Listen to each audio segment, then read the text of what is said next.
Well, nothing's changed. After leaving a big impression on me in 2017, Cuphead's still great fun. I can still play it, and I still think you can too.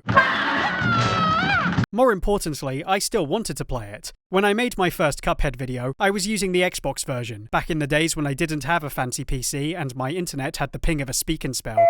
Having finally moved to live with the rest of you in the glorious future, I thought I should offer the people who made the game I like more support by getting it a second time with the DLC. And while it didn't take long to unlock the new stuff, I got caught up in the fun all over again, and ended up playing the entire base game from start to finish. It was great to see that all the thoughts I had before still held true, and not only was I better than before, the fear of being intimidated by the challenge was gone, especially in the knowledge that if I did it once, I can certainly do it again. It's even more obvious now how much the conversation around the game's difficulty was mostly finding ways to capitalize on its release. Yeah, Cuphead's a hard game and I'm more used to it, but I think the barrier to entry was heavily exaggerated. You know by now whether or not this is for you, and outside of the general nature of hardware accessibility, you've probably figured out that it's not trying to be exclusive if you take its lead. Bosses lasting around 2 to 3 minutes over up to 4 phases, with plenty of tells and clues as to how to succeed. It's a language I let it teach me that I now feel fairly fluent in, making it a real treat to see bosses I originally found complete nightmares were now a lovely picnic with a side of grapes.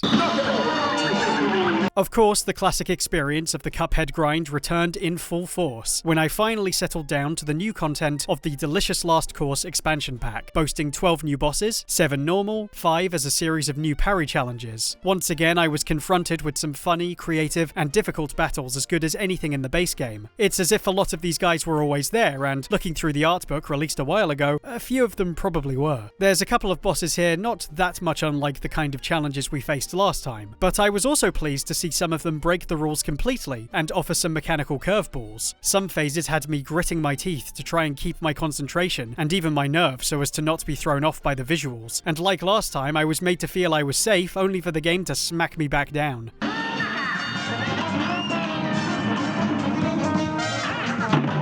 I do love a good hubris simulator. This is why in the previous video I emphasized how Cuphead is more about surviving than it is defeating, something I had to remind and reteach myself. Whenever you go in trying only to attack the brilliantly animated enemies, then yeah, you'll probably fade out fast. But if you just focus on avoiding the hazards and maintaining health while getting the shots in where you can, you're more likely to succeed just by persevering. You can't mistake this being any less of the game than this. I kept reminding myself the game is supposed to be beatable without losing any lives, which made me fight harder to maintain that position. And you're always going to be distracted from that effort by the game's look, a tactic that hasn't changed one bit. It's still beautifully animated and drawn and fun, and got a chuckle out of me more than once. Oh, gnomes now. I've a bit of a soft spot for the insect mafia here. Pretty sure I've drawn guys like this at least up to 100 times in my life, though in my experience I applied it to Fish people. Also particularly enjoyed all of the parry challenge bosses specifically based around different chess pieces. The aesthetic suits the world of Cuphead perfectly, and I think they offered a step up from the mausoleum stages of the first. It wasn't only the bosses that were new though. There's some new animations in the original cutscenes, a couple new attacks, the Converge now my, in true Fatboy Slim fashion, weapon of choice. There's a new soundtrack full of songs, every bit as perfect as the originals. I remember when they debuted the theme song at the Game Awards, and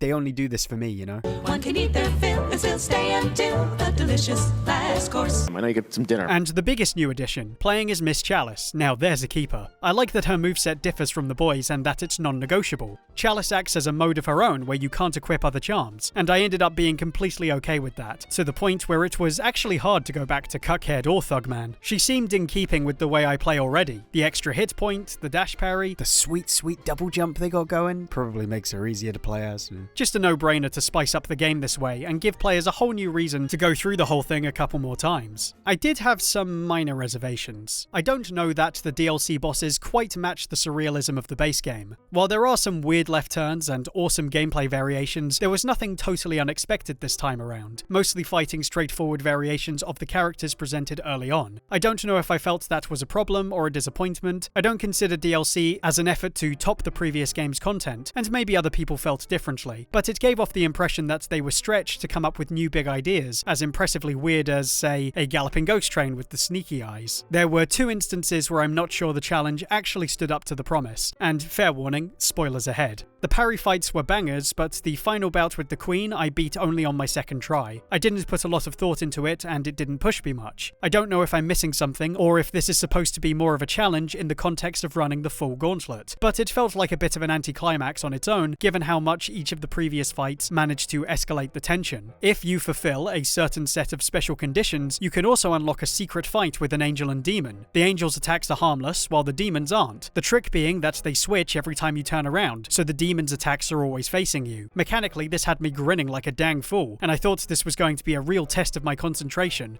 until I realized I could just do this.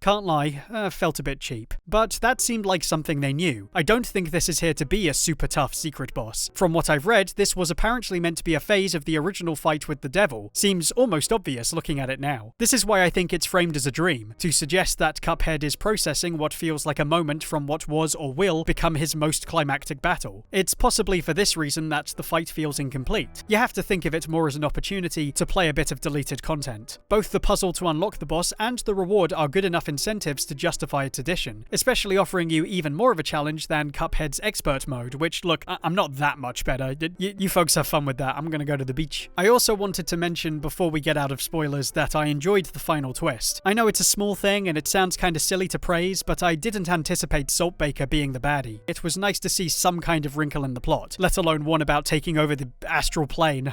I didn't know I was watching Riverdale. It's a strong bout, and one that continues to fit into Cuphead's idea of tough cartoons from an era more concerned with mortality, married to a disarming but incredibly intricate style, running with the theme of difficulty both in the gameplay and the subject matter. It's nice that both of the finales evoke at least one of the original Disney classics, the high points of early animation represented by the most intense battles of the sets. I may have had some issues, but it's not said with any frustration or regret when it's otherwise so good, and when it's obvious they're done with the title for now. If it feels like the ideas are straining, then maybe it's because they know this is their current limit, and if that's so, then it's a real high to go out on. I thought I was already full after I finished the original, but that hasn't been spoilt by the addition of more content matching the quality of what came before, and meant I was more than happy to make room for a truly delicious last course.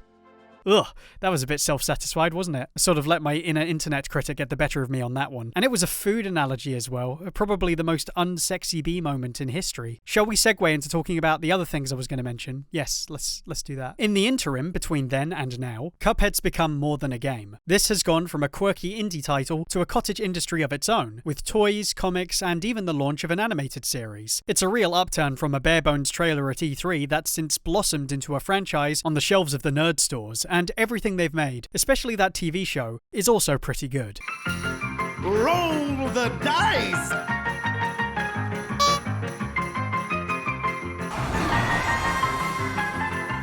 I should mention there's a slight bias here in that I actually know the people who've worked on the show, people I've shared pizza with and toilet seats. Nothing more gratifying than seeing the talents who were so present in my life getting involved in so many projects that are finally going public. From what I've been told, Netflix's team really pulled out all the creative stops on this one, with MDHR offering approval on the final choices, but all the ingenuity coming from a group who were determined to match the qualities of the game, so that if it didn't have narrative synergy, it could at least have visual synergy, with Lighthouse Animation taking cues from the game's influences to get them on the right path. After doing some initial exploration, I think Music Land was, for me at least, this is the perfect mix of early 30s, late 30s, in color, not crazy color. It was just this little bit of a cornerstone, I think. So that one stands out to me a lot. I got the sense when it was initially revealed that a lot of people didn't understand the level of what they were looking at, because this is genuinely impressive stuff. There were complaints initially that the show's animation wasn't anywhere close to the game, not being fully served as a fluid 24-frame masterpiece matching the look of the 30s, 40s classics, and, well, duh, guys, the game is a luxury. It took 4 years for them to animate the DLC, albeit with a pandemic involved, and get it to the standard of a main game that had taken even longer, with a lot of the foundations already started on. The series was commissioned for a particular time frame, as is standard with TV shows, and the approach to the work within that pipeline is perfectly reasonable and even beyond what's expected. It was more important that kids could enjoy it in the zeitgeist of the game's lifespan, and for the time they did that in, it's bloody mad. The last thing we wanted to do was the bargain basement version of the game. We knew we couldn't do that. Okay, it was a really great challenge to have that as a bar to shoot for. When we get asked those questions a lot too, like Chad and Jared's team did for the game, like versus the volume of artwork we have to produce for a show is so vast, like the difference in terms of like artistic assets. So we knew that it wasn't going to be the game, but we were going to do everything in our power to make it as like, you know, as close to the feeling of the game as we could get. Digital puppet animation is not a cop-out. Of course, you can often tell when it's in use, and there are cheap examples where they didn't have the talent or money to make it look particularly impressive, but this is true of any form of animation in the same position. Puppet animation is by far one of the better ways to ensure artists' quality of life when maintaining consistency on an ongoing production. And if you don't think artists are pushing the envelope with this method, you need to be watching more shows more carefully. There's a lot of great shows that are done by other studios. It's not just Lighthouse, that are done in rigged, and people, you know, might not know that every scene in Cuphead is a rig. Even if we've gone very heavy on the traditional, that final pass that you see in the shot, like the Cab Calloway dance, for instance, even when his legs spin around each other, that's still a rig, and we've managed to pull it off because it is just a tool at the end of the day, and you can do anything with a tool. I think as time goes on, they'll find new ways to streamline the process and make this look even more seamless. And the fact we're seeing theatrical features of these shows impressing people with the same tools in use exemplifies how much things have moved on. And yes, I know some of the people who made this one too. Good job, Andy. I know, this sounds like me standing up for my friends and therefore having a bit of conflict in talking about the show in any critical way. But these people know me, and they know that's never been an issue, don't you, assholes? They were messaging me like, oh, hey, guess what? We're making a show about that game you like. And I was like, oh, well, you know, I've never been let down by that before. Yeah, I sleep. Assholes. I can't say the show's entirely my bag. Obviously, it's not aimed at me, but you know, that doesn't preclude me from having cartoons I still enjoy, or getting sucked into something that works. I'd personally have hoped for something even more vaudeville and madcap. It's not quite the Animaniacs of the 2020s, and, well, come to think of it, neither is the actual Animaniacs of the 2020s. Yes, it was always about political satire, but that was like half of the show. The rest of it was for those of us who really liked the throwbacks to classic, you know, Marx Brothers stuff, and all the side characters, like Slappy Squirrel, but, you know, you guys like it, so whatever. But there's definitely a little of that spirit in there, in the way there hasn't been in a lot of cartoons for a while now. And I think it's a fun watch that I would absolutely have made my entire personality when I was 6. Pretty happy that kids have something like this they can come back to when they get to my age. Who's the host with the most? You are, you handsome devil. Mwah. Oh, you're terrible.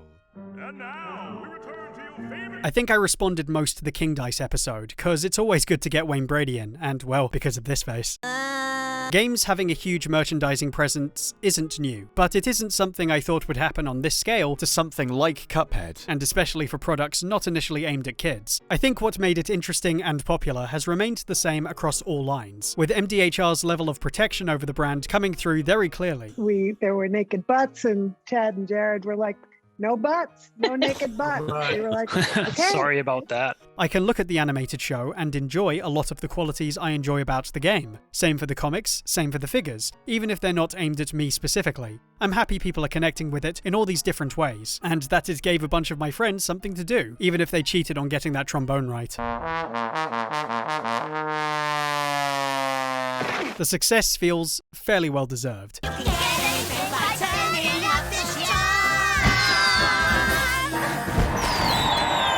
I genuinely don't know what's next for MDHR at this point.